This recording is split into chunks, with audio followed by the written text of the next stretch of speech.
Welcome to the Chillness Room, episode 17. I am often amazed that people want to hear the things that I say, but what I, and I'm greatly appreciative of it, because as I've kind of grown and developed over my life, I remember being like 20 years old, and there would be a 40-year-old who would be like, "Oh yeah, that's interesting," and I'm like, "Wait a minute, what? You think what I just said is interesting?" And I would always be amazed by that. And then I how our 20-year-old selves could be maybe a little arrogant, maybe like, oh, I got this kind of figured out. And then we realized we didn't have it figured out. And which is so humbling and good, and I love it. Um, but and then when I'm 60, I'm gonna go and I look back at the 40-year-old me and be like, well, boy, you thought you had that. And then and then 80, and then 100 and 120, however long, you know, I'm slated for this experience.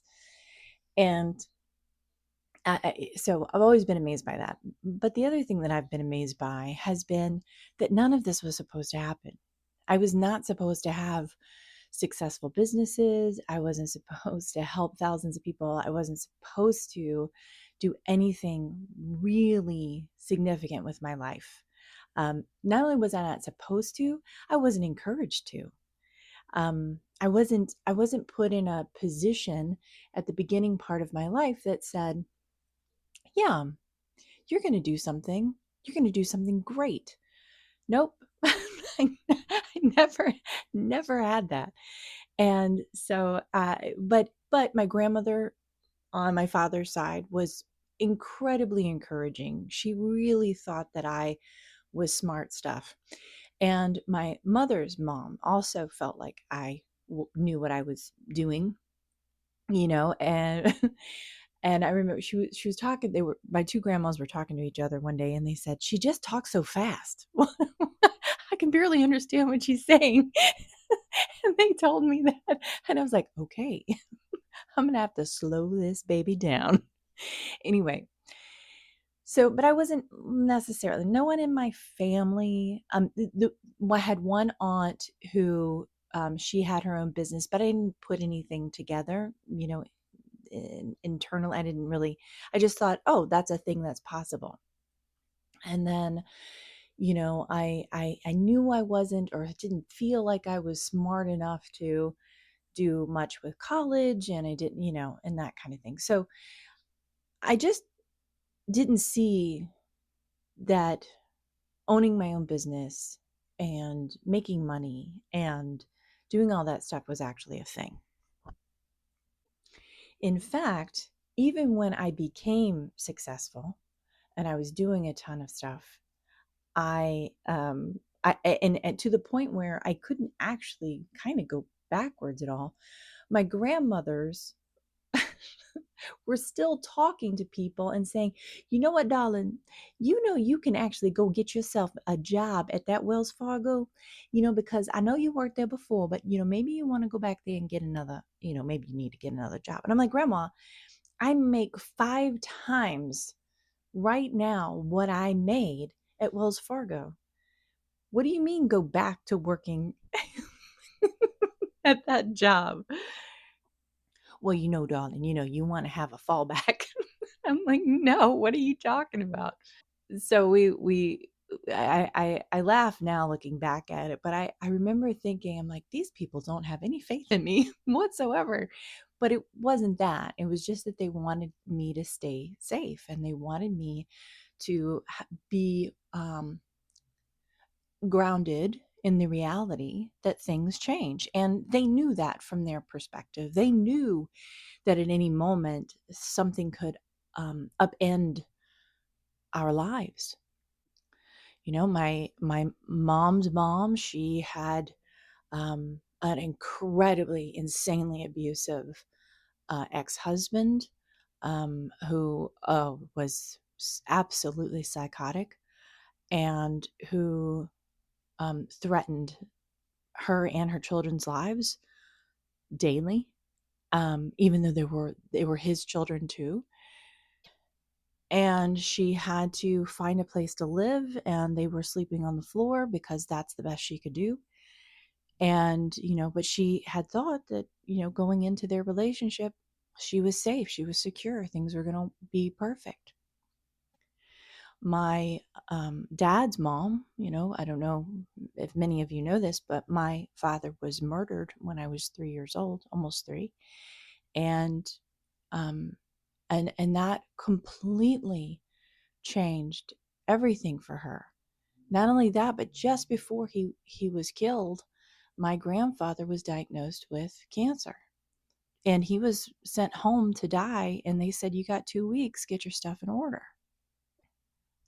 Which, of course, being the state trooper that he was, he said, "Thank you, I won't be doing that. I'm not going to be dying anytime soon." And there's a part of me that when my dad died, I think he thought maybe that he needed, he had to fight this thing so that he could live as long as possible to make sure that I was safe. I really feel that in my heart of hearts.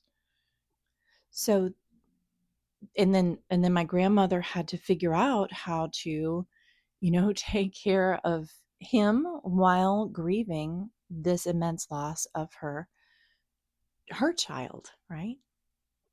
And by the way, if you're a parent and your child is 34, which my father was, um, it doesn't matter how old your child is.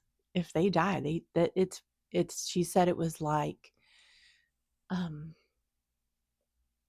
someone took a part of her body away from her, you know. And so, it's just they come from it honestly to know that things change on a dime. Stay safe. Great advice. But if we're going to do the miraculous things in this life, like have self healing, love ourselves better, regulate our nervous systems, if we're going to do kind of courageous things in this life, being moored to a fundamental principle of the only thing that's constant is change, and to go, okay, I know what to do for myself in those moments, and I know how to shift myself into a better feeling spot so that I can love myself better in the moments that I do feel unmoored and I do feel ungrounded and I do feel like the sands are shifting beneath my feet. That if we have that space that we can love ourselves in and say, okay, what can I do for myself right now? How can I shift my awareness on this thing so quickly that I almost didn't even realize I was having a problem.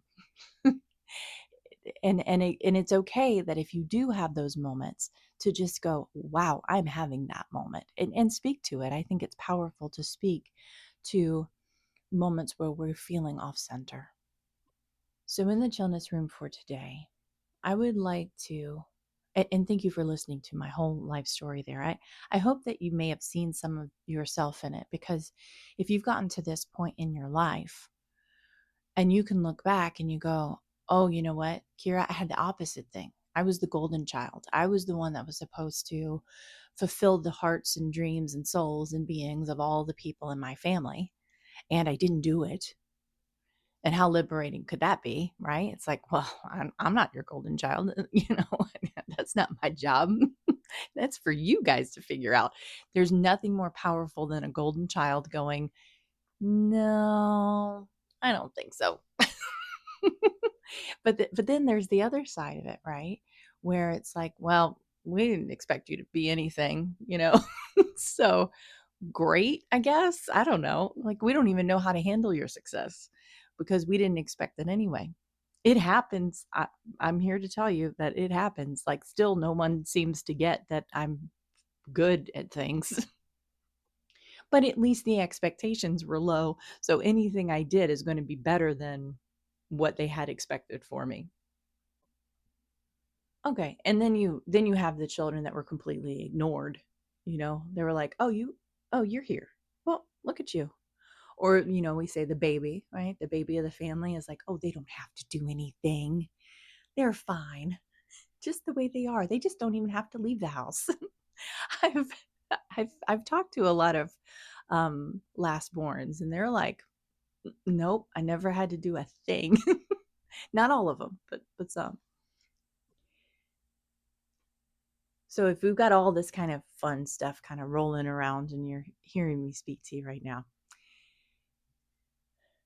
no matter what that process was for you when you were kind of coming up, whatever the expectations were or weren't for your life, it's okay to let them go, because you have some next steps in your experience, right? If you're listening to this, you probably it's brought into your awareness, it's been attracted to your experience, and you're like maybe questioning, or you might be like, what's going on? What am I doing next? So first of all, we want to, at least I do, want to detach from the expectations that were or weren't there from when we were younger, and say, you know what, that was their story, that's not my story.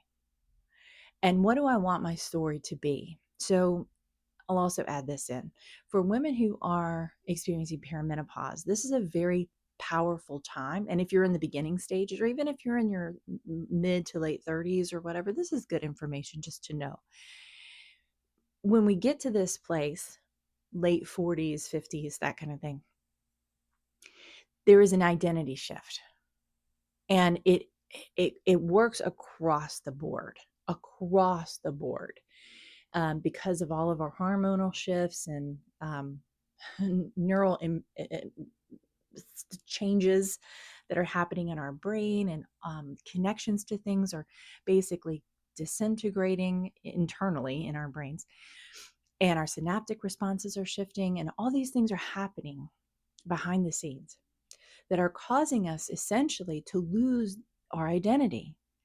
And so if you're also simultaneously someone who is having children go off to college around the same time, then you're also working through the feeling of empty nest. And so now you have this, like, who am I? What am I? They're figuring their life out. They're not that they're not calling me mom, but that they're not dependent upon me for the things that it used to be. And I think, and I've worked with a lot of women who have, helped their kiddos go off to school, and they're like, I don't, I want to keep getting back into, their world, and I want to keep kind of like saving them and rescuing them. And women who are really clear about them doing that, it's okay just to call it out and say, you know what, I really feel the need to rescue them. And they want to come to me and tell me all of the dramatic things. And so it's hard to kind of disconnect from that. So there's those kinds of things that could be happening. Then you also have that in between place of maybe caring for a parent.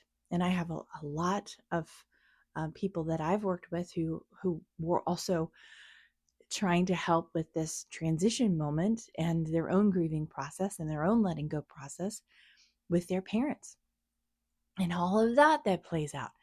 So then we're like, who am I in all of this? Because now my brain is different. My chemicals are different in my body. My hormones are changing. Everything's shifting up and down and sideways. And all these people are doing their whole play of life. And I'm sitting here going, how did I get to this? And who am I? And where am I? And what's going on? And there's a lot of stress, and there's a lot of fear, and there's a lot of doubt, and there's a lot of concern. And so this chillness room has been created for me. You're just hanging out with me, but it's me trying to navigate my own identity. And I wanted to do it as gentle and as balanced and as whole and complete as I possibly could. So as we go into this kind of next piece, and it'll be probably pretty short, I'm going to invite you into this concept, into this idea of an identity shift. And think about 10 or 15 things that you no longer want to bring into the next phase of your life. And you don't have to be 40s and 50s to do this. You can be 30, you can be 20, you can be younger than that, you could be older than that. All of that. And if you were to start from right now, from ground zero right now, and say, what do I want to bring more of into my experience? I want to bring more peace. I want to bring more harmony. I want to bring more love. I want to approach the world with clear eyes, with a deeper wisdom from the knowledge that I have gained to this point. I want to be softer with my responses to things. I want to know that everyone around me is on their own journey. And even if I don't agree with it, it may or may not have something to do with me, but I'm allowed to step away and honor who I am at any given moment and just kind of stop the train for a moment. Or whatever things that you would like to do for yourself. And I that critical thinking moment that goes beyond just listening to someone right now, me, and me thinking I know what you need. That's not true. I can't know what you need. It would take me a lifetime of living in your shoes, in your body, in your being to know what you need. But I do know that most people have some of the same things, core things that we need for a level of happiness and peace. A lot of it has to do with getting rid of that old stuff, that doesn't serve us any longer. Old beliefs, arguing for limitation, not, allowing ourselves to kind of spread our wings a bit, discover new things. Understand that we deserve love and compassion and kindness and joy and tenderness. All of those things. We need those things in general. But there might be things that are very specific to you. And whatever those are, bring those into your chillness room. Bring those into your being. Bring those into your awareness. Tell your inner heart and your soul to say, I want more of that, please. And as you do, you're going to get clearer and clearer. And then there's going to be tons of stuff. You're going to be like, oh boy, I am not bringing that into my chillness room. I am not bringing that into my soul and being and heart and being and soul and all the things. I'm not doing that again. And then you can decide that that's not what you want. But whatever it is, I have faith that you're going to do it exactly the way that you need to. I have no doubt of that. I have no doubt whatsoever.